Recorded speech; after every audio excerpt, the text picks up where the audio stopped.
ఆచార్య స్వామి అన్నారు, నువ్వనుకున్నట్టు అక్కడ కృష్ణాలయం రాదు, మహాగణపతి దేవాలయం రాబోతోంది, మహాగణపతి దేవాలయం వస్తుందన్నారు. ఏ గుడి వచ్చింది? మహాగణపతి దేవాలయం వచ్చింది. ఆయన శివుడైపోయారు. ఆయన నోటి వెంట వచ్చిన మాట నిజమైపోయేది అంతే. ఆయన నిజం చెప్పడం కాదు, ఆయన చెప్పింది నిజమవుతుంది. ఈ స్థితిని పొందడం, శివుడే ఆయన యందున్నాడు, తాను శివుడై ఉన్నాడు, ఎన్ని మెట్లు ఎక్కుతున్నాడో చూడండి. ఇది తురీయ అవస్థ. 4వ అవస్థకి వెళ్ళిపోతారు. అందుకే పీఠాధిపతులు కనబడితే 4 నమస్కారాలు, తల్లిదండ్రులు కనబడితే 1 నమస్కారం, ఈశ్వరాలయంలో 3 నమస్కారాలు శాస్త్రం విధించింది. అది ఎందుకు చేయాలి, ఏ కారణం ఏమి, రేపటి రోజు నేను దాన్ని అనుసంధానం చేసే ప్రయత్నం చేస్తాను. అది కూడా శివ సంబంధమైన విషయమే అంతర్గతంగా వస్తుంది మీకు. కాబట్టి చూడండి, అందుచేత చేతే సజ్జన మనస్వితివా, సాధువుల యొక్క మనస్సులు తన యొక్క స్థానముగా చేరి ఉన్నవాడెవరో ఆయనకి శివ అని పేరు. అంటే అంత సులభుడై ఉన్నవాడు. శివం కళ్యాణం తద్యోగాద్వా. శివ అన్న శబ్దానికి అర్థమేమి? శుభము, భద్రము, శోభనము, మంగళము, కళ్యాణము, శ్రేయస్సు, వీటిని శివ అని పిలుస్తారు. ఇవన్నీ పర్యాయ పదాలు, కొద్ది తేడాలతో. మీ ఇంటికి ఒక మంగళం జరగాలనుకోండి, అంటే ఉదాహరణకి పుట్టినవాళ్ళు పుట్టినట్టే ఉండిపోవాలని మనం కోరుకోం కదా. నాకో 2 బిడ్డలు ఉంటే వాళ్ళు పెరిగి పెద్దవాళ్ళు అయిన తర్వాత నాకు కోడలు అల్లుడు రావాలని ఉంటుంది. అలా కలయనాయనారు రోజు ఇంత గుగ్గిలం పట్టుకొచ్చి ఆ గుగ్గిలం వెలిగించి గుగ్గిలం ధూపం వేసేవాడు. ఆ ధూపం అంతా పూజ గదంతా నిండిపోతే అందులో కూర్చుని మార్కండేయుడు ఇలాగే వాసన పీల్చి ఉంటాడు. ఆనాడు అర్జునుడు గబగబా వెళ్ళి తన గాంధీవం ఎత్తి కొడుతున్నప్పుడు శివుడి దగ్గరికి వెళ్ళినప్పుడు వాసనలు ఇలాగే వచ్చి ఉంటాయి అని ఆ వాసనలు పీలుస్తూ కళ్ళు మూసేసుకుని, ఇవే శంకరుడి శరీరంలోంచి వస్తున్న వాసనలు, ఇక్కడే శివుడు ఉన్నాడని రోమాంచితం అయిపోయి పరవశించిపోతూ సమాధి స్థితిలోకి వెళ్ళిపోయేలా ఉండిపోతుండేవాడు ఆయన. మీరు చూడండి, భగవంతుణ్ణి పట్టుకోవాలనుకున్నవాడు, ఏమంటే మాకు పూజ కుదరట్లేదండి, మాకు ఈ స్తోత్రం రావట్లేదండి అంటాం మనం. మన బతుకంతా ఎక్కడ ఆగిపోతుందంటే దీపంలో 2 ఒత్తులు వేయాలా, 1 ఒత్తి వేయాలా. నిజంగా తరించిపోయిన వాళ్ళు తరించిపోవడానికి ఎన్ని మార్గాలు వెతుక్కున్నారో చూడండి. ఆయన శ్వాసనలు పీలుస్తూ రమించిపోయాడు. శంకరుడు చూశాడు, వీడు రోజు గుగ్గిలం పట్టుకొచ్చి వేసి ఇన్ని రకాల దర్శనాలు చేసేస్తున్నాడు రా, గుగ్గిలం పొగ అడ్డం పెట్టుకుని. ఎంత చిత్రం రా ఇది. గుగ్గిలం పొగకి వీడు సమాధిలోకి వెళ్ళిపోతున్నాడు. అసలు ఈ గుగ్గిలం కొనలేని స్థితి తెస్తే ఏం చేస్తాడో చూద్దాం అనుకున్నాడు. ఐశ్వర్యం అంతా క్షీణింపచేశాడు. ఆయనకి మనస్సు శివుడి మించి పోలేదు. ఎలాగో అలా నానా కష్టాలు పడి ఇంత గుగ్గిలం తెచ్చి శంకరుడికి వేసి ఆ వాసన పీల్చేటప్పటికి సమాధిలోకి వెళ్ళిపోయాడు. ఇంక ఏముంది, మనస్సు అలవాటు పడిపోయి ఇంత పొగొచ్చేటప్పటికి అంతే సమాధిలోకి వెళ్ళిపోతాడు. ఎంత తేలికండది. అగరత్తు వెలిగించకుండా ఉంటాం కదా, అగరత్తు వెలిగిస్తే గుగ్గిలం అయినా సమాధిలోకి వెళ్ళిపోతాడు అంతే. ఈ స్థితి చూసి శంకరుడు భార్యాబిడ్డలు తినడానికి కూడా అన్నం మెతుకు లేకుండా చేశాడు. చూద్దాం ఏం చేస్తాడు. భార్యాబిడ్డలు పస్తులున్నారు. అన్నమో రామచంద్ర అని ఆ భార్య మహాపతివ్రత. ఆవిడ తన మెడలో ఉన్నటువంటి మంగళసూత్రాన్ని తీసి నాయనారికి ఇచ్చి, అయ్యా మీరు ఇది పట్టుకెళ్ళి వెలకట్టి అమ్మించి డబ్బు పట్టుకుని రండి, దాంతో మనం కొన్నాళ్ళు భోజనం చేద్దామని. తప్పకుండా తీసుకొస్తానని ఆ మంగళసూత్రాలు చేతిలో పట్టుకుని శివ శివ శివ శివ అని సంతోషపడిపోతూ వెళ్ళిపోతున్నాడు. శంకరుడు ఒక పెద్ద బండిలో గుగ్గిలం బస్తాలు వేసుకుని ఎదురొచ్చాడు. మళ్ళీ దొరకవుట గుగ్గిలం, అందుకని చెప్పి బస్తాలు కొనుక్కెడుతున్నాను, ఎవరైనా కావాలంటే కొనుక్కోండి అని అరిచాడు. అమ్మ బాబోయ్, గుగ్గిలం దొరకదటని చెప్పి ఈయన గబగబా మంగళసూత్రాలు ఇచ్చేసి గుగ్గిలం బస్తాలు కొనేశాడు. పోనీ గుగ్గిలం దొరకదంటున్నారు, ఇంటికి పట్టుకెళ్ళి ఈ గుగ్గిలాన్ని దాచుకుని రోజు ఇంతంత వేద్దాం అనుకున్నాడా? నిజంగా నాడు శంకరుడు వస్తుంటే సుగంధిం పుష్టివర్ధనం, ఇదొక్కటే ఆయన సమాధికి కారణం. ఇంత గుగ్గిలం వెలిగించి మధ్యలో కూర్చుంటే అసలు నిజంగా శంకరుడు విరాట్ రూపంతో వచ్చేసినట్టుండదు. కాబట్టి ఈ గుగ్గిలం అంతా వెలిగించేస్తానన్నాడు. ఇంట్లో వెలిగించేస్తే బాగుండదు, పొగలు వచ్చేస్తాయి. ఓ గుళ్ళోకి పట్టుకెళ్ళి వెలిగించేస్తే బాగుంటుందని ఈ గుగ్గిలం అంతా వేసుకుని ఓ గుడికి పట్టుకెళ్ళి ఈ గుగ్గిలం అంతా వెలిగించేసి దాని మధ్యలో కూర్చొని సమాధిని పొందేసి, కడుపులో ప్రేగులు నకనకలాడిపోతున్నాయి, తెలియదు, ఆకలి తెలియదు, శరీరం నీరస పడిపోయింది, శరీరం అంతా నొప్పులు పెట్టేస్తోంది, తెలియదు, ఇంట్లో భార్య బిడ్డలు శోషించి పడిపోయే స్థితి వచ్చింది, తెలియదు. ఆ పొగ మధ్యలో సమాధి స్థితిని పొందాడు. ఇప్పుడు నా భాషలో చెప్పాలంటే భగవంతుడు ఓడిపోయాడు. పరీక్ష పెట్టగలడా ఇహ? ఏం పరీక్ష పెడతాడు? కాబట్టి చూడలేకపోయాడు ఆయన. అమ్మ బాబోయ్, ఇదెక్కడ భక్తిరా అని గబగబా కుబేరుణ్ణి పిలిచాడు. కుబేరా, ఇలా నా పక్కన ఎన్నాళ్ళు నించుంటావు? నాకేం అవసరం లేదు. అడిగో మహానుభావుడు చూసావా, గుగ్గిలం పొగ మధ్యలో కూర్చున్నాడు పెళ్ళం మంగళసూత్రాలు అమ్మేసి. వెంటనే వెళ్ళి ఆయన ఇంటిని బ్రహ్మాండమైనటువంటి అంతఃపురంగా మార్చేయి, భార్యకి బిడ్డలకి భూమండలంలో లేనంత ఐశ్వర్యాన్ని ఇచ్చేయి, ముందు ఉత్తరక్షణం వాళ్ళకి షడ్రశోపేతమైన భోజనం పెట్టు అనేటప్పటికి వాళ్ళ ఇల్లు మారిపోయింది, షడ్రశోపేతమైన భోజనం వచ్చింది. అయ్యో భర్త గారు ఎక్కడికి వెళ్ళారో అనుకుంటోంది ఆవిడ. అశరీరవాణి వినపడింది. అమ్మా, నీ భర్త భక్తి ముందు లొంగిపోయాడమ్మా, శంకరుడు మహదైశ్వర్యం ఇచ్చేశాడు నీకు. ఆయనో అన్నం తిందామన్న ఆలోచన లేదు, ఆ గుగ్గిలం పొగలో కూర్చునున్నాడు. ఇలాగ కూర్చునుంటే ఇప్పుడు ఎవరు మాట్లాడాలి? ఒరే నాన్న అన్నం తినరా అని. అమ్మా నాన్నగారు కోరుకున్న కోరికోటి ఉంది, నువ్వు ఎలా అయినా డాక్టర్ అయిపో. ఇంజక్షన్ చేసేసారు ఆ పిల్లకి. 3 ఏళ్ళు అయిపోయినా, 4 ఏళ్ళు అయిపోయినా, 21 ఏళ్ళు వచ్చేసినా, ఇప్పుడు నేను MBBS చదివితే రేపు పెళ్లి కొడుకు దొరుకుతాడా అని కూడా చూసుకోకుండా తల్లిదండ్రుల కోరిక తీర్చడం కోసమని వ్యగ్రతతో చదివేసిన పిల్లలా ఇప్పుడు ఆ తల్లిదండ్రులే వచ్చి చూసే అన్నం తినవే, అలా చదవకే ఆరోగ్యం పాడైపోతుంది అన్నట్టు ఎవడు పరీక్ష పెట్టాడో వాడే దిగొచ్చాడు. దిగొచ్చి ఎవడు? ఆ త్రయంబకం నిజంగా సువాసనలు వచ్చి ఆనాడు మార్కండేయుడు బాహ్య స్మృతిని పొందాడు, ఈయన పొందలేదు. పొందకుండా కూర్చున్నాడు. ఇప్పుడు ఆ పరబ్రహ్మం ముట్టుకోవలసి వచ్చింది. ఇలాగా ముట్టుకుని కదిపాడు. ఓయ్ కలయా కలయా అని పిలిచాడు. పిలిస్తే ఆయన గభాలన బాహ్య స్మృతిని పొంది అబ్బా శంకరుడు వచ్చేసాడన్నాడు. నిజంగా కనపడితే ఇలా అరుపులు కేకలు ఉండవు. కందులంబట నీరు కారిపోతూ ఆ స్వామి పాదాల మీద పడిపోయి ఏ సుగంధిం పుష్టివర్ధనం అన్నాడో ఆ సువాసన పీలుస్తూ అలా పడిపోయి ఉండిపోయాడు. శంకరుడు భుజాలు పట్టుకుని లేపి, ఒరే నాన్న, నువ్వు ఇంటికి వెళ్ళింత అన్నం తినరా, నా కడుపు నిండుతుంది, తొందరగా బయలుదేరరా నాయన, ఇక్కడ ఎన్ని నైవేద్యాలు పెట్టినా నాకు వంట పట్టట్లేదురా, నువ్వు ఇలా పడిపోతే తొందరగా వెళ్ళరా బాబు, నీకు ఎక్కడ లేని ఐశ్వర్యం ఇచ్చేశాను, కావలసినంత గుగ్గిలం వేసేయి, ముందు వెళ్ళి అన్నం తినన్నాడు. అప్పుడు ఆయన ఇంటికి వెళ్ళాడు. ఇంటికెళ్ళి షడ్రశోపేతమైనటువంటి భోజనాన్ని నాయనార్ స్వీకరించాడు. దీన్ని గుగ్గిల నాయనార్ అంటారు పెరియ పురాణంలో. ఎందుకంటే శివపురాణం చెప్పుకుంటూ నాయనార్ల చరిత్రని అనుసంధానం చేసి ఉత్తరాయణ పుణ్యకాలంలో నాయనార్ల గురించి వింటే పార్వతీ సహితుడైనటువంటి ఆ పరమశివుడు పొంగిపోయి పరవశించిపోతాడు. అందుకే లౌకికమైన ఉదాహరణలు మానేసి అవసరమైన చోట నాయనార్ల చరిత్రలే కలిపేద్దాం. ఇలా 63 మంది నాయనార్ల గురించి నేను చెప్పగలిగితే నా జన్మధన్యమైపోతుంది అని ఒక నాయనార్ని కలిపాను ఇవాళ. కనుక ఒకనాడు ఒక విచిత్రం జరిగింది. భక్తి అంటే ఎంత చిత్రంగా ఉంటుందో చూడండి.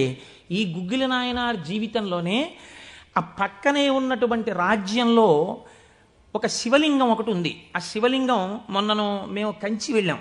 కంచి వెళ్ళినప్పుడు శివలింగం ఇలా ఉంటుంది, గొట్టంలాగా కింద వెడల్పుగా ఉంటుంది, పైకి వెళ్ళే కొద్దీ సన్నగా ఉంటుంది. అటువంటి శివలింగం ఒకటి బాగా ఎత్తుగా ఉన్నటువంటి పీఠం మీద ఉంది. ఒక చిన్న పిల్ల ఆ శివలింగం దగ్గరికి వెళ్ళింది. అరమరిక తెలియని పిల్ల. ఆ పిల్ల వెళ్ళి చేతిలో ఒక తుమ్మి పువ్వు పట్టుకుని వెయ్యాలనుకుంది. ఆ పీఠం పట్టుకుంది, ఎగిరింది, ఎక్కింది, అందలేదు. ఆ పిల్ల ఏడుపు మొదలెట్టింది. ఏడుపు మొదలెట్టి శివా శివా నువ్వు నాకు అందట్లేదు, పువ్వు ఎలా వేయనంది. శంకరుడు ఆ భక్తికి పరవశించిపోయాడు. ఇది భగవంతుడు దేనికి కట్టుబడతాడు? ఆ భక్తికి కట్టుబడతాడు. వెంటనే ఇలా ఉన్న శివలింగం ఇలా వంగిపోతే ఆ పిల్లకేం తెలుసు? శివలింగం వంగిపోయింది నా కోసం అన్నది. చిన్నపిల్ల పొంగిపోయి తప్పట్లు కొట్టేసి కాసేపు ఆడేసి 2 పువ్వులు వేసేసి వెళ్ళిపోయింది ఆ పిల్ల. మరునాడు యథాలాపంగా అనేక శివలింగాలు ఉంటుంటాయి కదా గుళ్ళో. ఈ శివలింగం వంగడంలో లోపలున్న శివలింగం కూడా వంగిపోయింది. అర్చక స్వామి చూసి భయపడిపోయాడు. ఇదేమిటి శివలింగం ఇలా వంగిపోయిందని మహారాజుకు తెలిసింది. ఇది ఏదో అరిష్టం జరుగుతుంది, శివలింగం వంగింది ఏమిటని భయపడ్డారు. ఈ శివలింగానికి వంపు దిద్దిలా పైకి తీయాలి. వాళ్ళకి ఉన్న తెలివితేటలు ఏమిటంటే ఈ వంగిపోయినటువంటి శివలింగానికి పెద్ద పెద్ద ఇనప గొలుసులేసి ఏనుగులకు కట్టి లాగించారు. ఇన్ని ఏనుగులు ఇనపగులు, ఇవన్నీ నేను పుక్కిట పురాణాలు నా సొంతంగా చెప్తున్నాను అనుకుంటున్నారా? ఈ దేవాలయాలు ఉన్నాయి ఇప్పటికీ. నా జీవితంలో ఈశ్వరుడు అనుగ్రహిస్తే ఎప్పటికైనా ఈ 63 నాయనార్ల శివాలయాలు దర్శనం చేయాలని నా కోరిక. ఈ వంగిపోయిన శివలింగాన్ని ఇనప గొలుసులో పెట్టి ఏనుగులు లాగుతుంటే గొలుసులు తెగిపోయాయి, శివలింగం వంపు దిద్దబడలేదు. ఇది ఎవరో గుగ్గిల్ నాయనారికి చెప్పారు.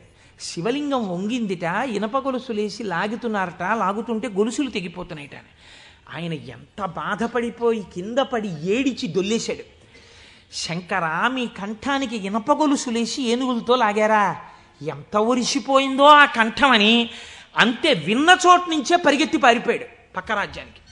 పారిపోయి గుళ్ళోకి వెళ్ళి అన్నం లేదు, నీళ్లు లేవు, ఒగరుస్తూ ఒంటి నిండా చెమటలు పట్టుకుని, ఈశ్వర, మీకు జరిగినటువంటి అపరాధం నా శరీరమునకు పొందేటటువంటి ఖేదంతో పోవాలని మీ వంపు దిద్దడం కాదు, మీ వంపు దిద్దడానికి మీకు ఇనప గొలుసు లేచి లాగినప్పుడు మీ కంఠం నొక్కుకుని ఉంటుంది, ఆ శిక్ష నేను అనుభవిస్తానని ఒక గొలుసు, తన మెడలో ఉన్నటువంటి గొలుసుని శివలింగపు వంపుకేసి గట్టిగా లాగాడు, తన కంఠం ఒరిసిపోయి తెగాలని. తన కంఠం తెగలేదు, శివలింగం వంపు ఇలా పైకి లేచిపోయింది. ఆ వంపు దిద్దినటువంటి వాడు గుగ్గిల నాయన. ఇప్పుడు మీరు నాకు చెప్పండి, బ్రతికున్న నాళ్ళు గుగ్గిల నాయనారు ఏం చేశాడు డబ్బు సంపాదించడానికంటే ఎవ్వరికీ తెలియదు. ఇంట్లో పర్సులోంచి 10 రూపాయలు తీస్తే 1000 రూపాయలు మళ్ళీ ఇంకో రూపంలో వచ్చేస్తుండేవి. అంత చిత్రంగా ఆయన మహదైశ్వర్య సంపన్నుడై, అందుకే అంటారు శాస్త్రంలో, ఐశ్వర్యము కావాలన్నవాడు శివారాధన చెయ్యాలి. శివారాధన అపారమైన ఐశ్వర్య హేతువు. అందున దక్షారామం లాంటిదైతే గొప్ప భోగస్థానం కూడా. అంత ఐశ్వర్యంతో జీవిస్తూ శివభక్తిని విడిచిపెట్టలేదు. శివభక్తితో ఐశ్వర్యంలో ఉన్నాడు. అంత్యమునందు తేలికగా శరీరం విడివడి హాయిగా పరమశివుని యొక్క పాదములలో కలిసిపోయాడు. ఇప్పుడు మీరు చెప్పండి, అమరకోశంలో మహానుభావుడు అమరసింహుడు శివశబ్దానికి సజ్జనుల యొక్క మనస్సు రమించేటటువంటి స్వరూపము కలిగిన వాడు అని శివశబ్దానికి అర్థం చెప్పడంలో ఎంత గంభీరమైన అర్థం ఉందో మీరు చూడండి. శివశబ్దము సజ్జనుల యొక్క మనసు రమించు స్థానము. ఎలా రమిస్తుంది, దేనివల్ల? దానికి ఈ కారణం ఆ కారణం అని చెప్పడం కుదరదు. మీకు మనస్సుంటే, భక్తి ఉంటే ఒక్క కారణం చాలు. ఏదో ఒక కారణంతో శివుని యందు మనసు రమిస్తే వాడికి సమస్తమైనటువంటి ఐశ్వర్యము కలుగుతుంది. ఇహము నుండి పరము వరకు, మోక్షము వరకు పొందగలడు. కాబట్టి అటువంటి స్థితిని ఇయ్యగలిగినది. 3వ నిర్వచనంలో అంటారు, చేతే సజ్జన మనస్వితివా. సాధువుల యొక్క మనస్సు యందు తానుండువాడు. ఇప్పటి వరకు సాధువులు తమ మనస్సు శివుని యందు పెట్టారు. ఇప్పుడే స్థితి కెడతట. ఇదే భృంగీచ్ఛా నటనోత్కట కరిమదగ్రాహీ స్ఫురన్మాధవ హ్లాదో నాదయుతో మహాసితవపు పంచేషు బాణాధృత సత్పక్షస్సు మనోవనేషు నపునః సాక్షాన్మదీయే మనోరాజీవే భ్రమరాధిపో విహరతాం శ్రీశైలవాసీ విభుః అని పిలుస్తారు శంకరాచార్యులు వారి శివానందలహరిలో. లోపల ఉండేటటువంటి హృదయ పద్మము పరిశుద్ధముగా భక్తి అన్న తేనెతో నిండి ఉంటే 2 గండు తుమ్మెదలు వస్తాయి. పార్వతీ పరమేశ్వరులనే గండు తుమ్మెదలు వచ్చి విహరిస్తుంటే అక్కడ తేనె కోసం. ఇప్పుడు ఎవరి మనస్సు నిరంతరము శివనామము పట్టుకుని రమించిపోతోందో, ఎవరు శృతి ప్రమాణము చేత పరవశించిపోతున్నారో అటువంటి వారి మనస్సు యందు పరమశివుడే వెళ్ళి చేరి ఉంటాడు. అంటే ఆయనే శివుడైపోయి ఉంటాడు. ఇది నోటితో చెప్తే చాలామంది అందుకుని ఉంటారు, కానీ నేను దీనికి కూడా ఒక ఉదాహరణ ఇచ్చే ప్రయత్నం చేస్తాను. చంద్రశేఖర పరమాచార్య స్వామి వారికి నడిచే దేవుడు అని పేరు. మహానుభావుడు, ప్రాతస్మరణీయులు. మొన్నట్నే మేము కంచి కామకోటి పీఠానికి వెళ్ళి స్వామివారి బృందావనం దగ్గర ప్రణిపాతం చేసి వచ్చాం. సమాధి అన్నమాట వాడరు పెద్దలు. సన్యసించినటువంటి వారిని సమాధి చేసిన చోట పైన తులసి కోట పెడితే బృందావని మీద పిలవాలి. ఇది బృందావనం అండి, చంద్రశేఖర పరమాచార్య స్వామి వారి బృందావనం అనాలి. అలా కాకుండా సమాధి మీద శివలింగం ఉంటే బృందావనం అనకూడదు, అధిష్టానము అనాలి. ఇది రమణ మహర్షి యొక్క అధిష్టానం అండి అనాలి. రమణాశ్రమంలోకి వెళ్ళారనుకోండి, మీరు ఇది రమణ మహర్షి సమాధనో రమణ మహర్షి బృందావనమనో మీరు ఉచ్చరిస్తే మీ యందు దోషం పడుతుంది. అలా అనకూడదు. ఇది రమణుల అధిష్టానము అని పిలవాలి. ఎందుకంటే దాని మీద శివలింగం ఉంటుంది కనుక. అటువంటి బృందావనం చంద్రశేఖర పరమాచార్య స్వామి వారి బృందావనం దగ్గర మేము మొన్న ప్రణిపాతం చేసి వచ్చే అదృష్టాన్ని పరమాచార్య స్వామి మాకు అనుగ్రహించారు. పరమాచార్య స్వామి ఒక మాట చెప్పుకుంటూ ఉండేవారు. ఆయన అనేవారు, నాకు ఎప్పుడైనా చీకట్లో వెడుతున్నప్పుడు ఒక విగ్రహాన్ని చూస్తే నా బాధ్యత నాకు గుర్తొస్తుందనేవారు. ఇదండి రమించడం అంటే, ఇది శివుడంటే. మామూలుగా మాట్లాడడం, ఇలా ఉపన్యాసాలు చెప్పడం గొప్ప కాదు. రమించిన హృదయంలోంచి అటువంటి మాట రావడం ఆ వ్యక్తి యొక్క స్థితిని చూపిస్తుంది. పరమాచార్య నడిచి వెళ్ళిపోతుండేవారు. తెల్లవారుజామున 3 గంటలకి వారు నడిచి వెళ్ళిపోతున్నారు. ఒకసారి నడిచి వెళ్ళిపోతుంటే ఒక ఊరి మధ్యలో ఒక కోటు వేసుకున్నటువంటి ఒక వ్యక్తి, వాడెవరో ఒక రాజకీయ నాయకుడు, ఆయన యొక్క శిలా ప్రతిమ ఒకటి ఉంది. పరమాచార్య నిలబడి ఒక నవ్వు నవ్వారు. పరమాచార్య నవ్వారంటే దానిలో ఏదో అర్థం ఉంటుంది. ఆయనతో ఆనాడు అంతేవాసులై దగ్గరగా నడిచినటువంటి శిష్యులున్నారే, వారు అదృష్టవంతులు కనుక వారు దగ్గరగా వెళ్ళి నిలబడ్డారు. ఎందుకు నవ్వారు అని అడగరు కదా. వారు నవ్వి అన్నారు, దీన్ని చూస్తే నాకేం జ్ఞాపకం వస్తుందో తెలుసా, నా బాధ్యత జ్ఞాపకానికి వస్తోంది అన్నారు. అదేమిటండి, ఆ విగ్రహానికి మీకు సంబంధం ఏమిటి అనుకున్నారు విన్నవాళ్ళు. ఆయన అన్నారు, ఈ విగ్రహంలో ఉన్న వ్యక్తి తెల్లవారుజామున 3 గంటలకి ఇలాగే కోటు వేసుకుని నిలబడి ఉండేవాడా అని అడిగారు. అప్పుడు 3 కదా అయింది టైము. తెల్లవారుజామున 3 గంటలకి ఆ విగ్రహంలో ఉన్న వ్యక్తి ఎవరు ఉన్నాడో ఆయన అలా కోటు వేసుకుని నిలబడ్డ కదా. లేకపోతే బహుశా ఇప్పుడు మనం 3ంటికి చూసాం, ఈయన రాత్రి 1 గంటకు కూడా ఇలాగే కోటు వేసుకుని ఉండుంటాడు. అంటే రాత్రి 1 గంటకు కూడా ఈయన బతికున్న రోజుల్లో కోటు వేసుకుని ఉన్నాడా? లేడు. కానీ కోటేసుకున్నటువంటి వ్యక్తిని అందరూ చూశారు బయట. ఆయన బయటికి వచ్చినప్పుడు ఎక్కువగా కోటుతో బయటికి వచ్చేవాడు. కాబట్టి ఇప్పుడు ఆయన్ని చూడగానే రాత్రి చూసినా, పగలు చూసినా, ఉదయం చూసినా, సంధ్యవేళ చూసినా ఆయన జీవితంలో సాధించిన విషయాలు జ్ఞాపకానికి వచ్చి, అందుకు ఆయనకి ఇటువంటి శిలాస్తూపం పెట్టారు అని జ్ఞాపకానికి వస్తుంది. నేనెవరో తెలుసా? పరమాచార్య చెప్పిన మాట. నేను కూడా ఇలా దండం పట్టుకుని కమండలం పట్టుకుని నడిచి వెళ్ళిపోతుంటే భారతదేశమునకు 4 చెరగుల మళ్ళీ అవైదికమైన మతములు ప్రవేశించకుండా 4 పీఠములు పెట్టి చంద్రమౌళీశ్వరారాధన ఏర్పాటు చేసినటువంటి మహాపురుషుడైన శంకరాచార్య స్వామి వారి ప్రతిబింబంగా ఆ శిల తన జీవితాన్ని జ్ఞాపకం చేస్తే, శంకరులని జ్ఞాపకం చేసి నడువడిని నేర్పడానికి ఈ రూపంతో మేం తిరుగుతున్నాం. మా నడువడి ఎంత జాగ్రత్తగా ఉండాలో చూడండి అని పరమాచార్య ఆ స్తూపాన్ని చూసి చెప్పుకున్నారు. ఎంత భక్తో చూడండి నిజంగా వారిది. వారు ఒకనాడు శ్రీశైలం వెళ్ళారు. వెళ్ళినప్పుడు హటకేశ్వరంలో శంకరాచార్య స్వామి వారు తపస్సు చేసినటువంటి ప్రదేశం ఉంది. వారు ఆ హటకేశ్వరం దగ్గరికి వెడుతూ ఆ తపస్సు చేసిన ప్రదేశం దగ్గరికి ఒక సంస్కృత పండితుడిని పిలిచి వారు సంస్కృతంలోనే మాట్లాడుతుండేవారు. ఆయన అన్నారు, చాలా కాలం మఠాన్ని నిర్వహించాను. 13 సంవత్సరాల ప్రాయంలో సన్యసించారు మహానుభావుడు. చాలా కాలం మఠాన్ని నిర్వహించాను. ఉత్తర పీఠాధిపతిని నిర్ణయించాను. జయేంద్ర సరస్వతి స్వామి వారిని ఉత్తర పీఠాధిపతిని చేశాను. ఆయనకి కావలసినటువంటి పరిణితి ఏర్పాటు చేశాను. నాతో పాటు ఎన్నో ప్రదేశాలకి తీసుకెళ్లాను. మఠ నిర్వహణ యందు ఆయనకి కావలసినటువంటి శక్తియుక్తులను గరపాను. ఇంకా ఎంతకాలం ఆ మఠ నిర్వహణ చేస్తూ ఉండను? శంకర భగవత్పాదాచార్య స్వామి ఏ హటకేశ్వరంలో తపస్సు చేశారో నేను ఇంకిక్కడ ఉండిపోయి ఈ హటకేశ్వరంలోనే తపస్సు చేస్తూ ఉండిపోతాను. చాలు, జయేంద్ర సరస్వతి చూస్తారు మిగిలినటువంటి మఠ వ్యవహారాలన్నీ అన్నారు. పరమాచార్య నోటి వెంట ఒకసారి ఒక మాట వస్తే వెనక్కి తిప్పడం అంత తేలిక? ఆనాడు వారు హటకేశ్వరంలో ఉండిపోకుండా ఎంత మందో వెళ్ళి బతిమాలితే వారు మన ఆంధ్రదేశానికి వచ్చి పర్యటన చేశారు. ఆ సమయంలో చూడండి, ఎంత మఠాధిపత్యం ఉన్నా, శంకరాచార్య స్వామి వారి పరంపరాగతమైనటువంటి పీఠానికి ఆధిపత్యంలో ఉన్నా, ఇలా అడుగు తీసి అడుగేస్తే జగద్గురు చంద్రశేఖర పరమాచార్య స్వామి వస్తున్నారని రోడ్లకి ఇరుపక్కల కొన్ని వేల మంది నిలబడి నమస్కారాలు చేసి నీరాజనాలు ఇచ్చినా వారికి దానికన్నా హటకేశ్వరంలో కూర్చుని శ్రీశైల మల్లికార్జునుడి గురించి తపస్సు చేసుకోవడం, జపం చేసుకోవడం ఇష్టంగా అనిపించింది. అంటే ఎన్ని ఉన్నా మనస్సు ఏది కోరింది? ఆ శివుణ్ణి కోరింది, గురువులైన శంకరాచార్యుల వారిని కోరింది. అలా కోరింది కాబట్టే ఈనాటికి వారు నడిచే దేవుడయ్యారు. అందుకే ఈ శివమహాపురాణం చిట్ట చివరిలో బహుశః ఆంధ్రదేశంలోనే కని విని ఎరుగని రీతిలో పార్వతీ కళ్యాణం మనం చెయ్యబోతున్నాం కాకినాడ పట్టణంలో.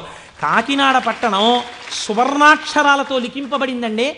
మనం అందరం కలిసి ఇక్కడి నుంచి కొన్ని వేల కార్డులు పోస్ట్ చేశాం తరిగొండ వెంగమాంబ గారి గురించి. అది తిరుమల తిరుపతి దేవస్థానంలో నిస్సందేహంగా కదలిక తీసుకొచ్చింది. కె విశ్వనాథ్ గారిని పిలిచి సదస్సు నిర్వహించి నాకు పేపర్ కటింగ్స్ వచ్చాయి తిరుపతి నుంచి. తరిగొండ వెంగమాంబ గారి బృందావనాన్ని సందర్శనీయ స్థలంగా తిరుమల తిరుపతి దేవస్థానం మార్చబోతోంది. మనం చేసినటువంటి ఒక మంచి పనికి వేసిన విత్తనం మనకి పేపర్లు అక్కర్లేదు, మన పేర్లు వెయ్యక్కర్లేదు. Please like and subscribe.